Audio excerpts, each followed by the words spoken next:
కొత్త నోట్లు వస్తాయని ఆర్బీఐ చెప్తుంది. దీంతో పాత నోట్ల పరిస్థితి ఏంటనే సందేహం జనాల్లో ఉంది. ఎందుకంటే డిమానిటైజేషన్ తర్వాత కొత్త నోట్లు అనగానే ఉలిక్కి పడే పరిస్థితి ఉంది. ఈ తరుణంలో కొత్తగా 10, 100, 200, 500 రూపాయల నోట్లు రానున్నాయి. ఆర్బీఐ గవర్నర్ సంజయ్ మల్హోత్రా సంతకంతో మహాత్మా గాంధీ సిరీస్తో కొత్త నోట్లు త్వరలోనే మార్కెట్లోకి రాబోతున్నాయి. ఈ విషయాన్ని ఆర్బీఐ ప్రకటించింది. అయితే వీటి డిజైన్ గత సిరీస్ నోట్ల మాదిరే ఉంటుందని చెప్తోంది. అయితే కొత్త నోటు వచ్చినా పాత నోటుకు వచ్చిన ప్రమాదం ఏమీ లేదు. అవి కూడా చెల్లుతాయని క్లారిటీ ఇచ్చింది. 100, 200 నోట్లను విడుదల చేయనున్నట్లు ఆర్బీఐ గత నెలలోనే ప్రకటించింది. ఆర్బీఐ గవర్నర్గా శక్తికాంత దాస్ స్థానంలో మల్హోత్రా 2024 డిసెంబర్లో బాధ్యతలు స్వీకరించారు.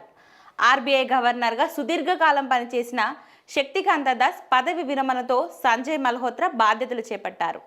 మల్హోత్రా వచ్చిన కొద్ది రోజులకే 100, 200 నోట్లను మల్హోత్రా సంతకంతో జారీ చేస్తున్నట్లు ఆర్బీఐ గత నెలలో ప్రకటించింది. వాటితో పాటు 10, 500 నోట్లను కూడా ఆర్బీఐ కొత్తగా జారీ చేయనుంది.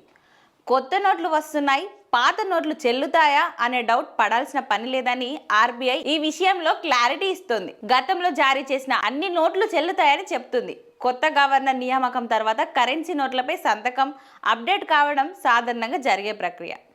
కొత్తగా వచ్చే నోట్లు బ్యాంకులు, ఏటీఎంలు, సాధారణ లావాదేవీల ద్వారా క్రమంగా అందుబాటులోకి వస్తాయి.